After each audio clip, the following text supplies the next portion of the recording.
ma'amila adamiyun min amalin yauman nahri ahabbu ilallah min ihraqid dam. Tidak ada amal perbuatan yang lebih dicintai Allah pada hari kurban kecuali ditumpahkannya darah binatang kurban alias dibeleh. Innaha la ta'ti yaumal qiyamah bikuruniha. Binatangmu itu akan mendatangi kamu dengan tanduknya, wa as'ariha, dan dengan bulu-bulunya, wa adlafiha, dan dengan semua kuku-kukunya, wa annad dama la yaqa'u minallah bimakanin qabla ayyaqa'a minal ard. Dan sungguh darah yang terjatuh itu benar-benar akan sampai di sisi Allah sebelum darahnya itu netes di tanah. Jadi lebih cepat nyampe kepada Allah daripada netes di tanah. Fatibu biha nafsan, karena hikmahnya, pahalanya sedemikian besar, maka perbaikilah, luruskanlah niat kalian dalam berkurban. Nanti dalam riwayat yang lain dikatakan li sahibiha bikulli sa'rotin hasanatun. Buat orang yang berkurban setiap bulunya dia akan mendapatkan kebaikan. Sapa sing tau ngitung wulune wedhus? Gak pernah toh? Gak ada toh? Nah, wulumu dhewe rong tau mbok hitung kok gitu. Wa yurwa bikuruniha, dan dalam riwayat lain tanduk-tanduknya juga akan mendatangi kalian. Makanya sunahnya dalam berkurban itu nek ngurban kambing atau sapi diminta yang bertanduk. Nah, pahalanya sebesar itu dari sisi binatangnya. Dari sisi amalannya, nanti dagingnya dibagikan kepada kaum muslimin. Abdullah bin Amr berkata, anna rajulan sa'ala Nabi SAW ayyul islami khair. Ya Rasul, Islam yang terbaik itu apa? Qala, kata Nabi, tut'imut to'am, kamu bagi-bagi makanan. Sehingga ketika orang kurban ini membagikan makanan, maka dia menjadi orang yang terbaik. Nah, kemudian ada kamar khusus di surga yang disiapkan untuk orang yang senang berbagi makanan. Ali bin Abi Thalib radhiyallahu anhu berkata, Nabi SAW bersabda, inna fil jannati ghurafan, di surga itu ada kamar-kamar, turo duhu roha min butuniha, terlihat luarnya dari dalam, wa butunuha min duhuriha, dan dalamnya bisa dilihat dari luar, koco. Faqoma, kemudian berdirilah A'rabiyun, seorang Arab Badui, Arab desa. Faqala, dan dia berkata, liman ya Rasulullah, kamar itu buat siapa wahai Rasulullah? Qala, kata Nabi, liman atobal kalam, buat orang-orang yang kalau ngomong itu baik, enggak nyelekit. Jadi orang Islam enggak boleh nek ngomong nyakiti wong liya. Pemeneh majelis gini, sing ditekoki sapa, sing ngomong sapa, sing ngajar sapa, sing rame sapa. Jangan ya. Jadi usahakan kamu udah bermajelis sekian kali, ya, di situ ditingkatkan akhlak dan adabnya. Kemudian yang kedua, wa'at amat to'am, dan orang yang senang ngasih makan. Makanya nanti orang-orang shahibul kurban yang membagi makanannya itu disiapkan kamar khusus di surga. Kemudian wa'ada masyam, dan dia berpuasa. Ini tanggal 1 sampai 9 Dzulhijjah itu ada sunnah puasa 10 awal Dzulhijjah. Makanya jenengan nek mau silakan puasa, tapi nek enggak, paling enggak tanggal 9 Dzulhijjah itu puasa hari Arafah. Kemudian wasalla lillahi billaili wan nasu niyam, dan dia juga suka sholat malam ketika orang-orang pada tidur. Jadi keutamaannya banyak, Islam terbaik. Kemudian nanti kuku, bulu, dan darahnya menjadi saksi. Kemudian disiapkan kamar khusus di surga. Kemudian Allah menyebutkan sifat suka memberi makan itu adalah sifat ahli surga yang masih hidup di dunia.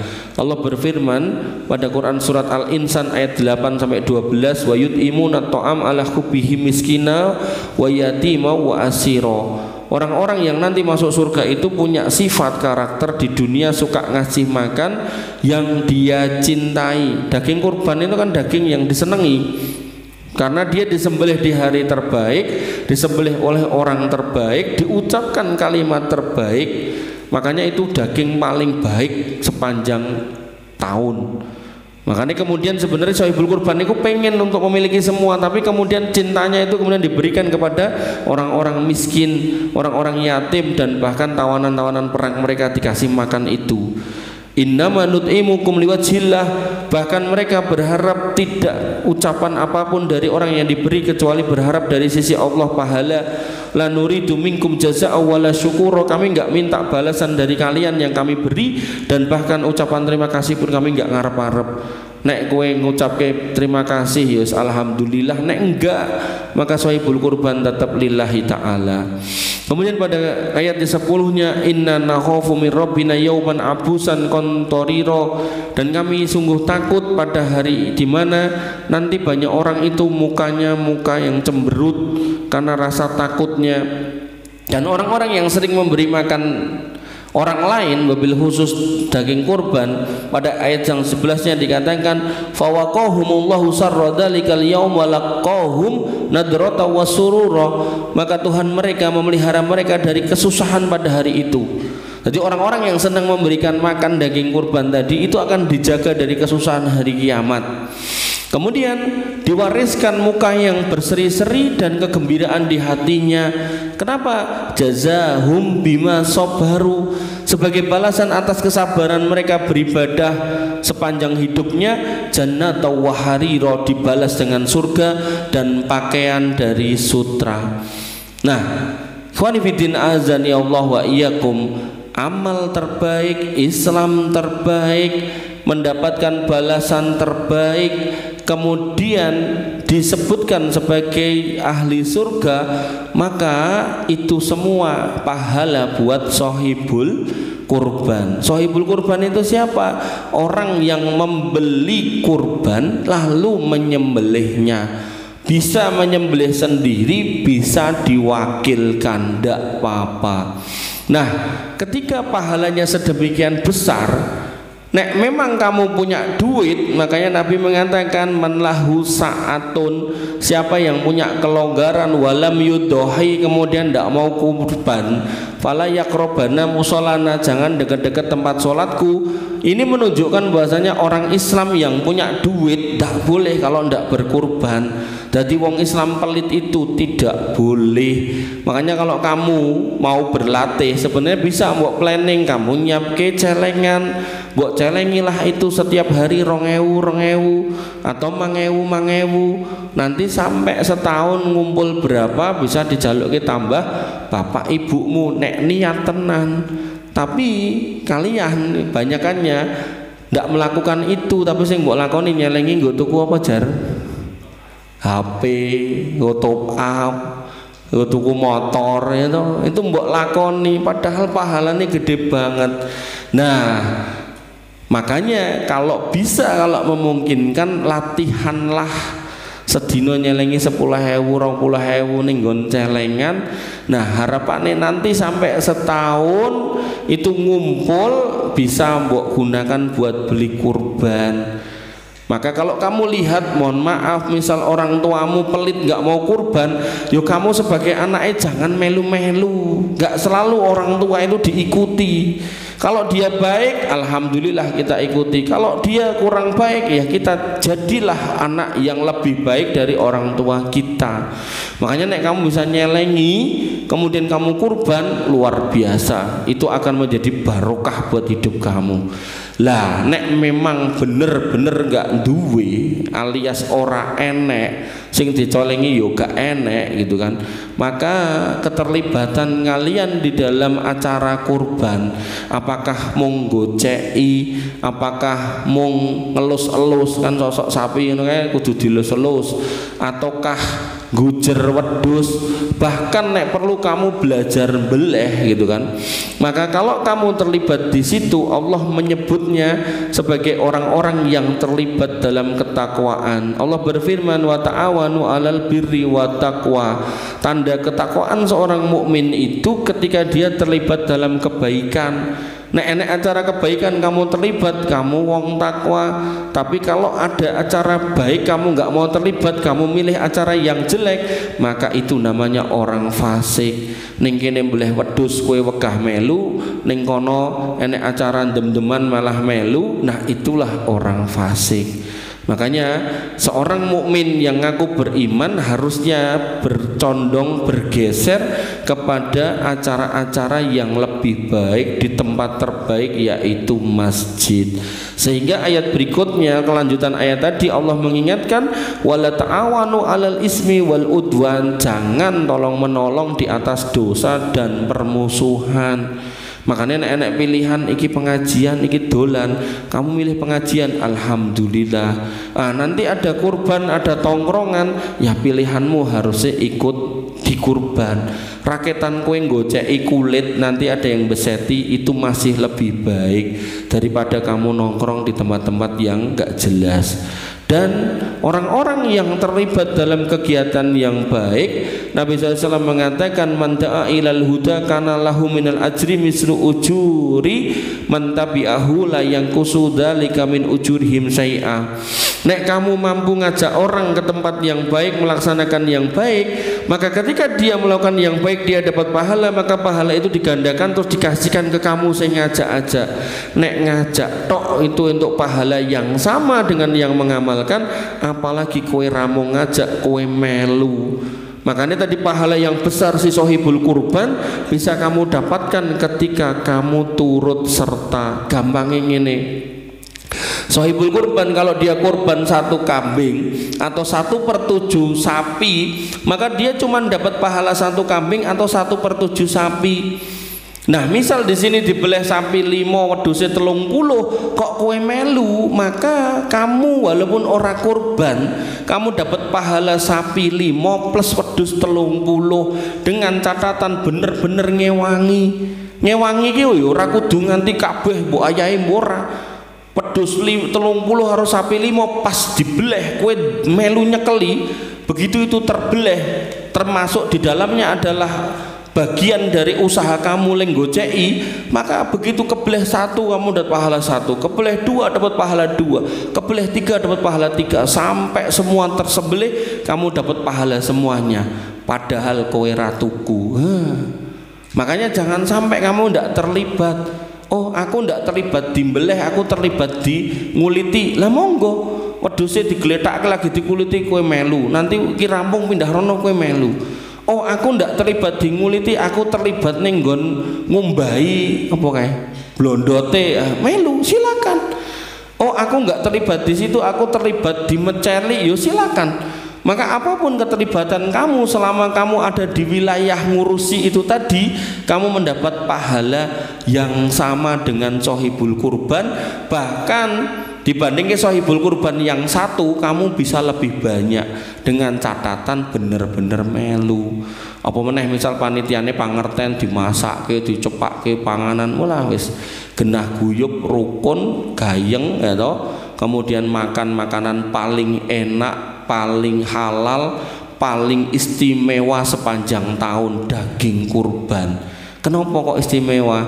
Karena kamu nek tuku sate kae kowe ora ngerti sing beleh sapa, kowe ya ora ngerti sing beleh piye, kowe ya ora ngerti bar dibeleh dihapake ya toh. Tapi nek daging kurban, dari mulai dewannya datang kamu tahu, hewannya dirubuhkan kamu tahu, hewannya disembelih kamu tahu, bahkan dibeteti sampai dimasak dadi mateng kowe garinya ndok, kowe yo ngerti. Aku ora ngerti kok. Lah ngopo kok ora ngerti? Lah aku ning omah. Itu yang saya sayangkan. Ada hari istimewa kamu malah kabur. Nah, jangan menjadi pemuda muslim yang seperti itu. Kemudian dalam riwayat yang lain Nabi SAW mengatakan dengan kalimat yang mirip serupa, ad-dalu alal khair kafailih. Orang-orang yang menunjukkan jalan kebaikan, kalau sampai jalan itu dilewati oleh manusia untuk menggapai kebaikan, maka mereka yang lewat situ akan mendapatkan kebaikan. Makanya kamu yang hadir, kamu ngejak teman-temanmu yang nggak hadir besok pas kurban, dia itu dapat pahala 10 kambing, kamu yo dapat karena kamu yang tawa-tawa. Ayo mangkat, ayo diewangi.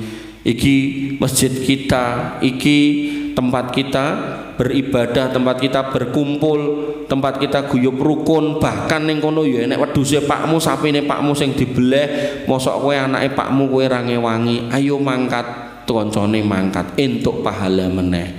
Kemudian dalam riwayat yang lain, man dalla ala khairin falahu mislu ajri fa'ilihi, mirip barang siapa yang menunjukkan seorang kepada jalan kebaikan maka dia mendapatkan pahala yang sama. Sehingga intinya pada pengajian atau kajian malam hari ini yaitu seorang muslim ketika sudah paham apa ganjaran besar dari orang berkurban, yang pertama, nek memang bisa usahakanlah kamu berkurban, nek memang bisa. Tapi nek bener-bener nggak bisa, nggak mampu, yo nggak apa-apa, tapi paling enggak terlibatlah. Jangan kemudian kamu ndelok kok adoh karo ngenteni dum-duman, itu kurang baik.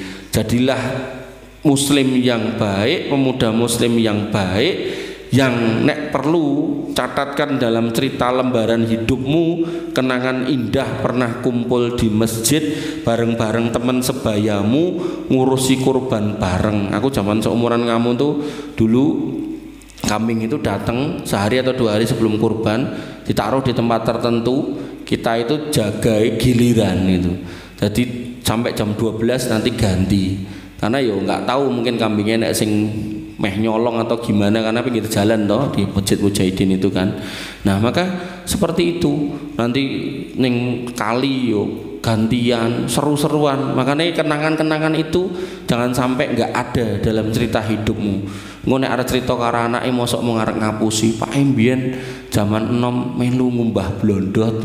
Terus ditekokke ning koncone Pak kuwi mau. Deh, napa bapak kula mbiyen ngumbah rak, pakmu salat wae ora kok gitu. Nah, napa yo ngono gitu kan.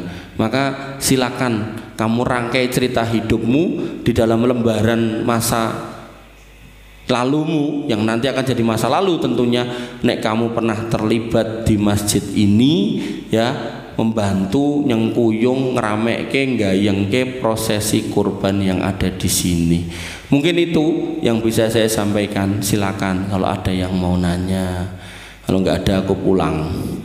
Ngacung, oh gimana? Nggak apa-apa. Piye?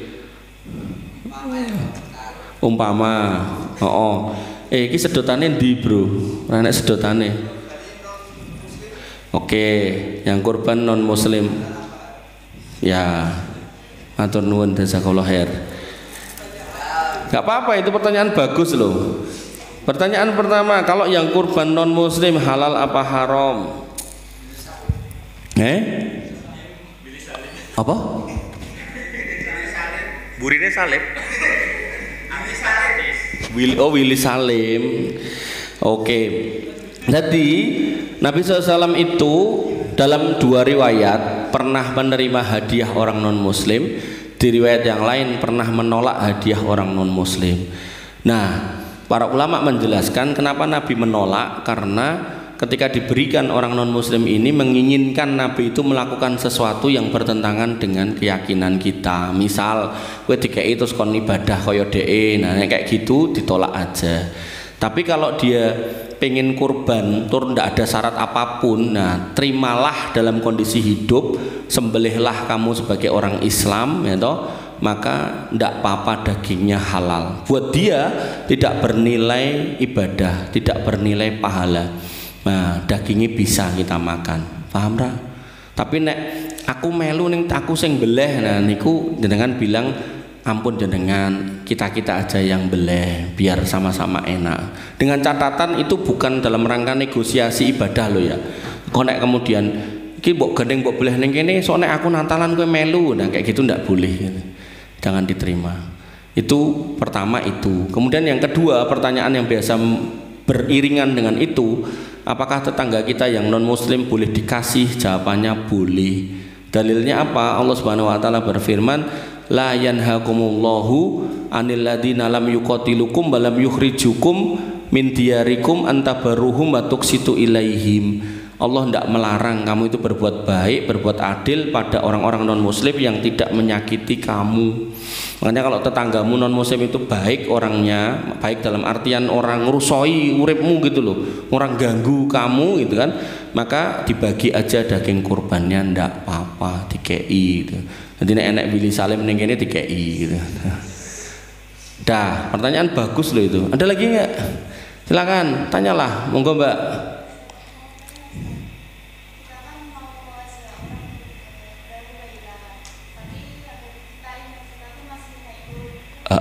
Oke, pertanyaan bagus. Mengajak uang apik tapi kita sendiri kurang baik. Pertanyaannya adalah, kalau kita nunggu baik, kapan kita mau ngasih tahu orang? Karena Nabi sudah mengatakan, kullu ibnu Adam khotoun, setiap manusia itu tempat berbuat salah. Ya kita, kowe wae ndelok aku ngene mergo kowe ora ngerti asline aku piye, sing ngerti kan bojoku gitu kan. Makanya sampai sebagian ulama itu mengatakan kalau dosa itu berbau, maka nggak ada orang yang mau dekat sama kita. Maka karena dosa itu nggak bau, Allah menutupi, maka dosa itu jangan diumbar. Makanya Nabi mengatakan kullu ummati mu'afan illa al mujaharoh, setiap umatku akan diampuni kecuali orang yang suka ngumbar-umbar dosa, diceritak-ceritake. Orang nek wong ngerti dhek bengi bar ngopo malah cerita-cerita. Nah, maka dalam konteks ini ketika kita masih bisa menutupi dosa kita, tidak ada manusia yang tahu kecuali Allah. Satu, tidak usah dicerita-ceritakan. Kemudian yang kedua, kita harus ngajak-ngajak orang baik agar dengan itu kita jadi termotivasi, nek kita juga harus menjaga diri dari dosa gitu. Paribasane ngene lah, aku penampilanku ngene gene ngisi ngaji ning ngendi-ngendi, kira-kira nek aku ngalor ngidul nyekel kartu remi terus piye gitu kan. Kan ya ora patut gitu loh. Artinya nek kamu dengan sudah ngaji, kamu pakai jilbab, lalu kemudian kamu rokokan. Nah, saya tuh saiki serep delok lho cah kudungan rokokan itu sebenarnya nek kita ngelihat dari jauh itu ora lumrah gitu loh. Enggak lumrah, perempuan ngerokok itu sudah enggak lumrah apalagi kok kudungan. Wah. Makanya dengan kamu berjilbab ngaji, maka yo harusnya kamu juga tahu, wah aku nek ngaji ora mungkin aku koyo ngono. Nek aku kudungan aku yo wegah ning kono gitu kan. Atau di tempat-tempat yang misal di situ ada minuman keras, masuk kamu kudungan masuk ke situ gitu kan, diskotik atau apalah gitu kan nggak mungkin itu. Nah makanya yang kayak gitu-gitu ndak apa-apa. Termasuk ngapunten dari sekian orang yang nganggo peci siji, jangan kemudian dianggap iki berarti sok alim, enggak. Justru itu bagian cara untuk kemudian menjaga diri. Saiki nek wong pecinan ngene iki terus mlebu ning diskotik itu terus piye gitu kan. Bahkan kayak enek Gus Miftah lah iki lah. Lah kayak mung drama kayak mung sandiwara. Prakteknya yo gerah ngono iki bendino. Dia cuma pengen pencitraan ben munggah, ben dikenal orang, ben terkenal. Begitu sudah terkenal ya sudah, apa yang didapatkan sudah gitu kan. Maka gak seperti itu prakteknya gitu kan. Buktinya sih didakwai ya tetap merono, gak kemudian terus tobat gitu. Mana esensi dakwahnya di sebelah mana, kan gak ada. Termasuk sing gawe konten wonge nggo kopiah terus jenggoten banci-banci ditekake, dijak pengajian, jak salat nangis-nangis wong Malaysia itu loh. Terus kayak duit. Apa bar kuwi terus tobat mereka? Yo ora, yo praktek meneh gitu kan.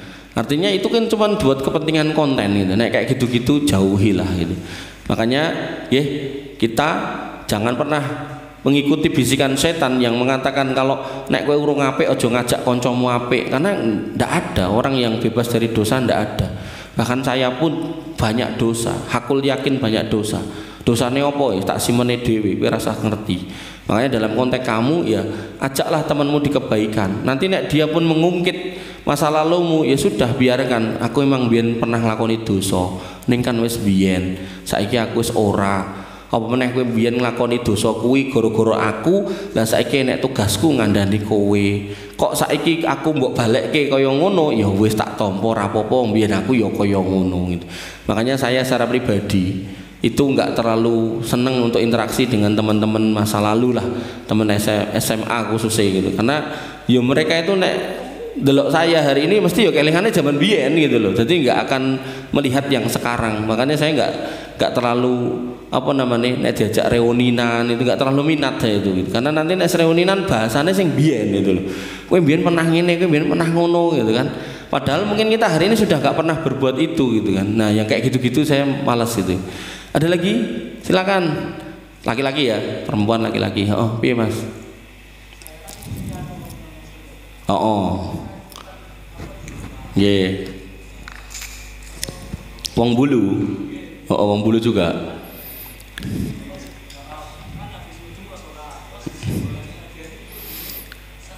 Sah, laki-laki toh, nggak apa-apa, sah. Ya dijak sholat sisan toh, nggak apa-apa. Ayo bro sholat tuh, nggak apa-apa. Gojeki aja. Mau kapan-kapan sekali-kali ke melu sholat aku, nggak apa-apa.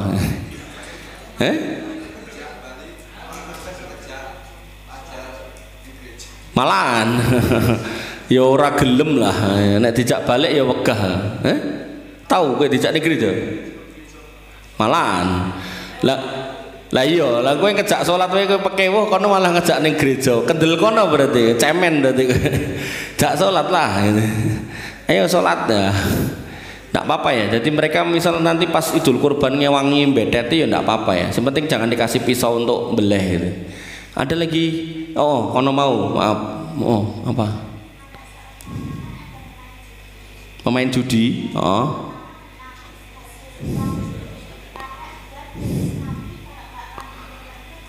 Ya, uang haram buat kurban boleh apa enggak? Contohnya pemain judi. Nabi SAW menyebutkan di dalam sabda beliau, ya ayyuhan nas, wahai manusia, innallaha thayyibun la yaqbalu illa thayyiban. Allah itu maha baik dan enggak mau ibadah kalian itu bersumber dari harta yang tidak baik. Sehingga orang yang berkurban dari harta haram, kurbannya sah tapi tidak berpahala. Itu jawabannya ya. Jadi usahakan jangan pernah kurban, haji, umroh, zakat dari harta-harta haram. Perempuan udah, laki-laki udah enggak? Laki-laki sih, oh silakan mas.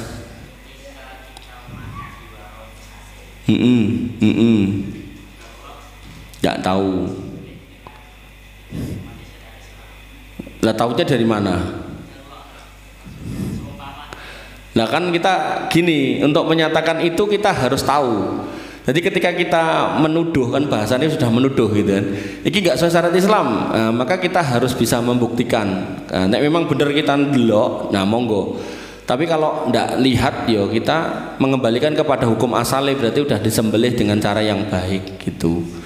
Pertanyaannya, ya kalau misal ya kita nyata-nyata tahu ini orang dibeleh yang dikepruk misal gitu, nyata-nyata kita tahu terus kita makan itu, maka nanti berlaku di dalam hadis itu ada seorang laki-laki yang dari perjalanan jauh dia lusuh, kemudian dia berdoa, ya Robbi, ya Robbi, ya Allah saya minta ini. Tapi kata Nabi, wa amuhu haramun, makanannya makanan haram, wa malbasuhu haramun, pakaiannya pakaian haram, wa masrabuhu haramun, dan minumannya minuman haram, wa ghudiya bil harami, kerjaannya kerjaan haram, fa anna yustajabulah, maka mana mungkin doanya terkabul. Jadi makanan haram pada diri kita menyebabkan kita terhalang dari terkabulnya doa, terhalang dari diterimanya ibadah. Nek memang kita tahu tapi nabrak. Tapi kalau enggak tahu enggak apa-apa. Kayak ayam widuran itu kan dia udah 52 tahun praktek jualan kremes babi, ayam yang digoreng pakai minyak babi gitu kan. Nah, itu sing beli udah banyak orang Islam gitu kan. Maka nek enggak ngerti orang Islamnya enggak dosa. Tapi nek ada orang Islam ngerti serapopo wong yo enak misal gitu. Nah, maka dia satu berdosa, yang kedua ada potensi kalau berdoa tidak akan dikabulkan oleh Allah. Makanya kalau sudah pernah kelebonan barang haram, diri kalian itu pertama lakukan pertaubatan, kemudian yang kedua ketika kamu minum atau makan yang halal, di situ kamu meminta kepada Allah agar badan kita disucikan dari unsur-unsur haram yang pernah masuk. Coro apa kayak isi ulang galon kayak di backwash. Jadi kan filternya kotor terus di backwash loh, ben kotorannya metu gitu. Jadi kamu makan yang halal ya, biar kemudian racun-racunnya, najis-najisnya, keharaman benda-benda daging-daging yang haram tadi dikeluarkan. Barangkali nek sing tahu ngicipi apa sengsu, ngerti ra sengsu? Oh, ngerti. Sing ngerti ra kathok. Liyane ra ngerti apa etok ra ngerti. Kancamu etok ra ngerti. Sengsu tong seng asu. Ada lagi yang mau nanya? Oh, Mbak, sana sih weh. Apa Mbak?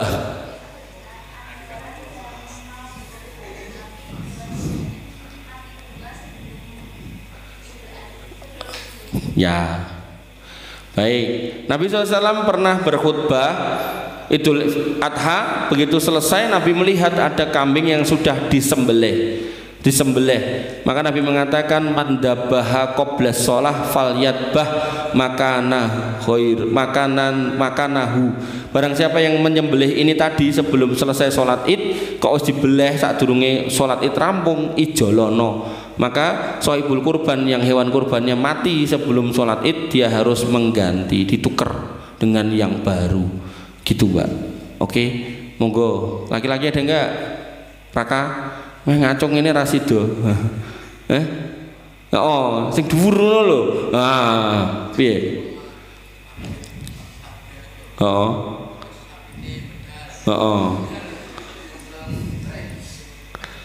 Blok sumur.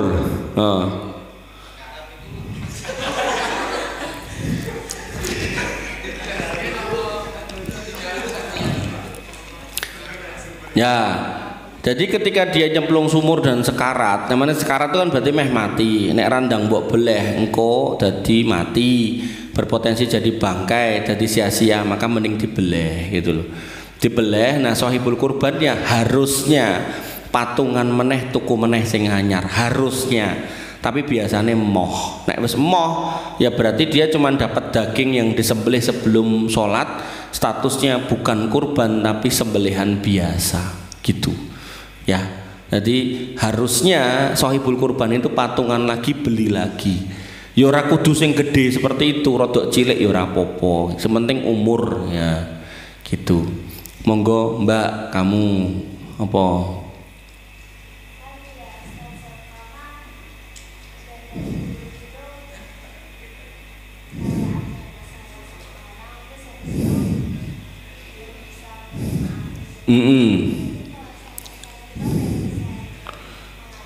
Ya, jadi ketika kamu punya masalah sama orang, tidak mau memaafkan, tidak saling memaafkan, kamu itu rugi. Ruginya apa? Satu, hidupmu habis buat mikirin orang yang nggak penting itu. Yang kedua, Allah membagikan ampunan setiap Senin sama Kamis, dikecualikan buat orang yang musuhan. Berarti nek kamu ngawet ke ling musuhan, yo rugi, kamu nggak dapat ampunan di hari Senin sama Kamis. Kemudian yang ketiga, Nabi mengatakan mazadallahu abdan bi'afin illa izan. Seorang hamba akan memberikan maaf, maka Allah akan membalas dengan kemuliaan macam-macam. Mungkin ilmumu ditambah, mungkin koncomu ditambah, kolegamu ditambah, rezekimu ditambah, bisa jadi kesehatanmu ditambah, dan semuanya itu semua yo rasido goro-goro kita awet ling musuhan. Makanya sebagai seorang muslim yang sudah paham syariat Islam yang baik, kita berusaha memaafkan. Nek pun nggak bisa, maka paling tidak jangan menyimpan dendam. Jadi paling ora iki ya wis lah, aku pernah di masalah karo DE, salaman ngucap salam wis rampung, ning ya ora kudu ketemu bendino gitu loh. Tapi nek sengaja bener-bener wegah ketemu, pilih musuhan, pilih neng-nengan dan diawetke sampai tahunan, kerugiannya banyak tadi gitu loh. Jadi termasuk tips suksesnya sebagian pebisnis itu adalah jangan pernah kamu dengarkan kata-kata orang yang nggak penting. Maksudnya gini loh, ketika kamu di kepalamu kamu mau jualan sate keong sawah misalnya gitu, kamu udah punya proyeksi hitung-hitungannya, ada FS, feasibility study, studi kelayakan akan bisnis gitu kan. Kamu dihitung-hitungane iki ngene kok didol ning kene cabange semene, engko skemane iki, masakane resepe iki kabeh enek. Terus enek wong komentar, dodolan keong gitu kan, apa ya payu. Rasa mbok gagas. Engko enek wong ngomong neh, alah kaya ngono ngopo wong sekolah malah mung dodol ngono. Rasa mbok rungokke. Maka semua omongan yang mengganggu kemajuan hidupmu kalau enggak kamu dengarkan, kamu akan maju. Tapi nek semua sing omongane gitu mbok dengarkan, mbok pikir, yo kamu akan melangkah selangkah we ra bakal sido. Soalnya nek kamu melangkah sana mesti nek sing komentar, melangkah situ mesti ada yang komentar. Makanya kebaikan, nyambung ke pertanyaan yang tadi, kebaikan kamu itu tidak perlu dok sangkutkan dengan urusan orang lain. Kalau memang kita pernah berbuat salah masa lalu, terus saja melaju di atas kebaikan, terus saja melaju di atas kesuksesan, cita-cita kesuksesanmu itu sendiri tanpa harus mbok gaduk-gaduk karo wong liya. Karena orang lain itu gak selalu mendukung kesuksesanmu. Makanya dalam Islam, ketika kamu punya rencana sesuatu, gak selalu harus mbok ceritakan, disimpen wae, rasa dadak jumbar cerita-cerita ning medsos ning status. Nah, kok lak ngerti-ngerti rampung wis sudah, ngerti-ngerti nikah. Berapa banyak orang sing cerita calonku ganteng bagus ngene akhirnya digoleki nomere, begitu ketemu dijikuk karo kancane. Banyak ada orang yang cerita aku meh rencana usaha bisnis iki begitu diceritake koncone dhewe sing kemudian menjalankan bisnis itu, dia cuma jadi penonton atas ide yang dicuri oleh orang lain. Pokoknya nggih, jangan pernah menyimpan benci sama orang sampai tahun-tahunan. Kalaupun susah dihapus, bukan berarti juga harus disimpan. Dah itu. Yang lain, laki-laki ada enggak? Laki-laki enggak ada. Sana, monggo, sana dulu. Mbak.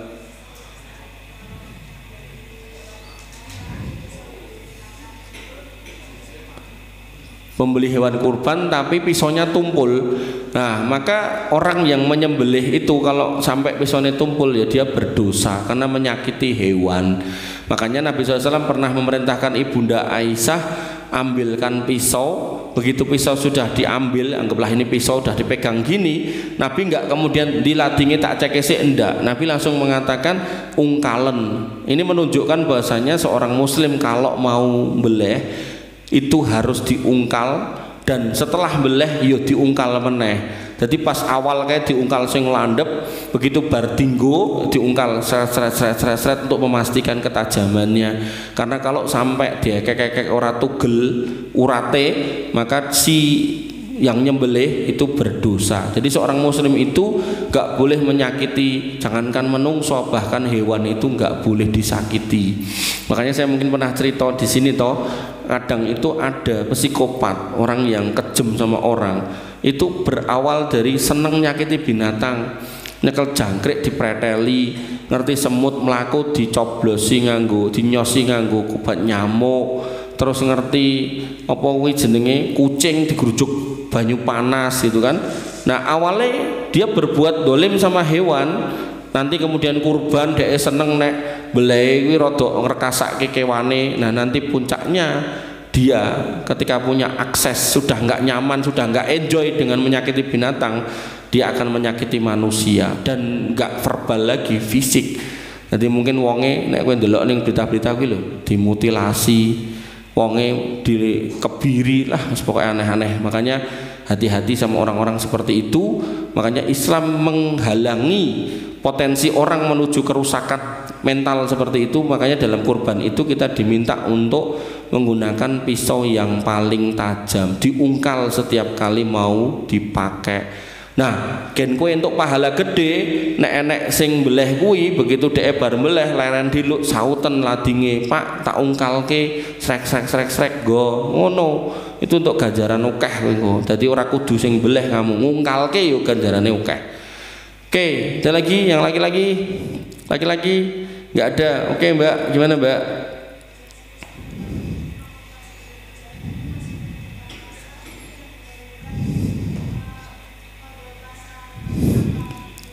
Ya, karena Dzulhijjah itu waktunya tertentu, ya, waktunya tertentu, maka Dzulhijjah dulu lebih baik daripada qodok puasa. Tapi begitu sudah selesai nanti hari tasyrik, kan hari tasyrik juga nggak boleh puasa, tanggal 10, 11, 12, 13 ini nggak boleh puasa. Maka tanggal 14 kesananya sebaiknya gendang disaur. Karena utang puasa Ramadan kalau nggak disaur ketemu Ramadan lagi, nanti kamu kena kodok. Selain kodok kamu kena fidyah, kan bayar fidyah. 1 hari kan suruh kasih makan 1 orang miskin. Jadi misal cek diutang 20 nanti ketemu Ramadan, selain kan kodok kan bayar 20 ya kan ngekei mangan wong 20. Nah itu kan perkara yang nggak mudah nek ra didit apa meneh gitu kan. Gitu Mbak. Ada lagi? Oh, gimana Mbak?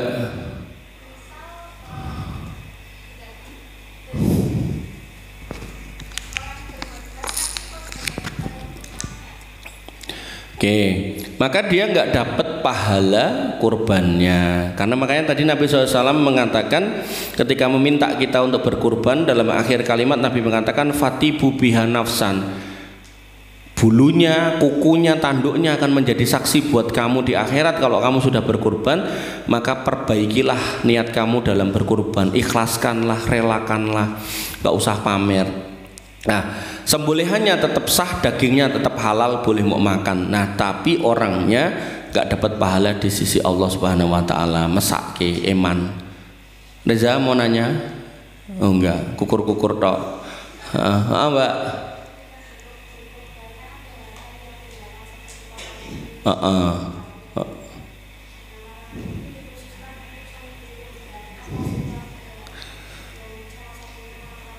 Ya, baik. Pernah ditanyakan kepada Syekh Abdul Aziz bin Bas, apakah larangan potong kuku, potong rambut dan cabut bulu itu berlaku buat semua keluarganya atau kepala keluarganya saja? Maka itu hanya berlaku buat yang disebut ketika disembelih hewan kurbannya. Misal disembelih hewan kurbannya atas nama bapaknya, ya berarti sing tadi gak boleh potong kuku, potong rambut bapaknya aja.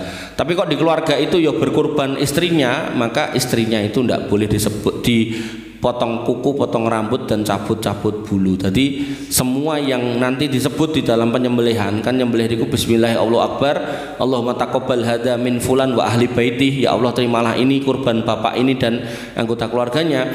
Nah kok disebut ini istrinya, berarti istrinya ini yang tidak boleh dipotong rambut, potong kuku dan cabut bulu. Termasuk nah itu anaknya juga, maka anaknya tidak boleh dipotong rambut, potong kuku dan cabut bulu. Kanten.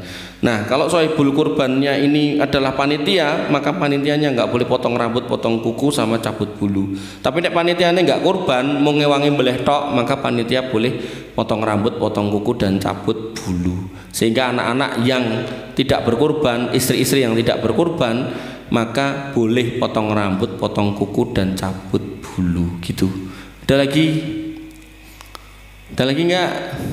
Nggih, Mas.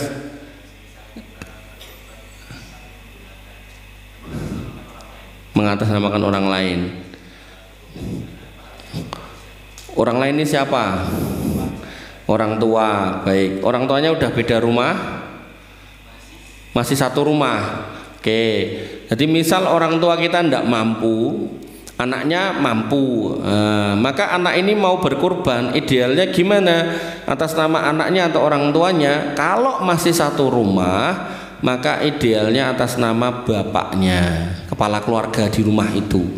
Nah nanti bunyi doanya bismillahi Allahu akbar, dengan menyebut nama engkau ya Allah, engkau Allah yang maha besar, Allahumma taqabbal hadza min fulan wa ahli baiti.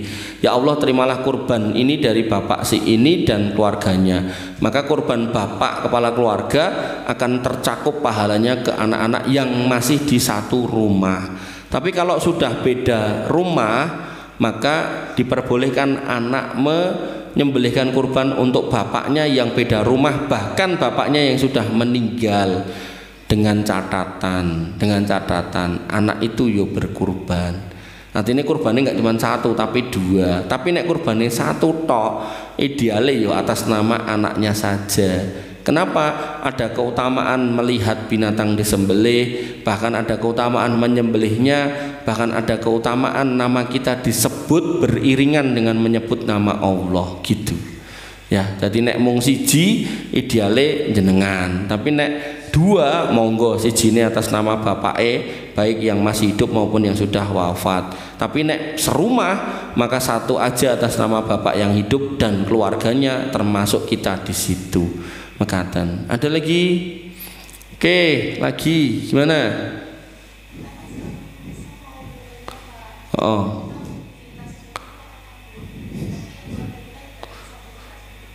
Keluarga kita tidak disangkutkan.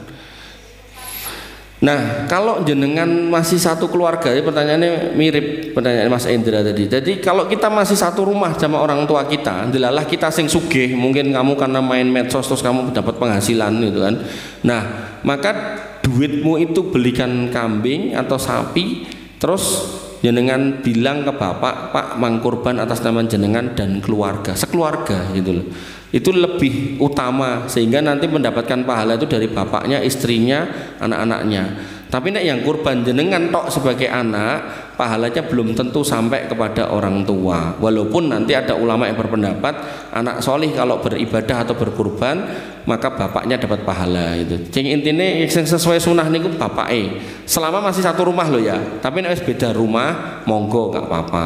Beda rumah tuh misal kamu udah rumah tangga sendiri atau udah punya rumah sendiri tapi belum ada tangganya gitu kan. Nah, maka kamu sembelih sendiri nggak apa-apa.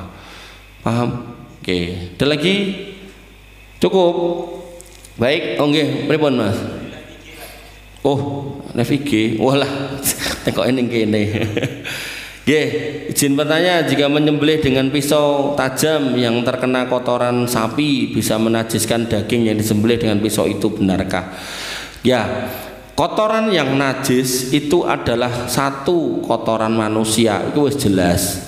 Wis jelas, tidak ada ulama yang mengatakan enggak najis. Kemudian yang kedua, kotoran yang najis adalah kotoran dari binatang yang najis. Binatang najis itu apa? Anjing. Nah, salah satu contohnya. Kemudian yang ketiga, kotoran yang najis adalah kotoran dari binatang yang haram dimakan. Contohnya apa? Babi.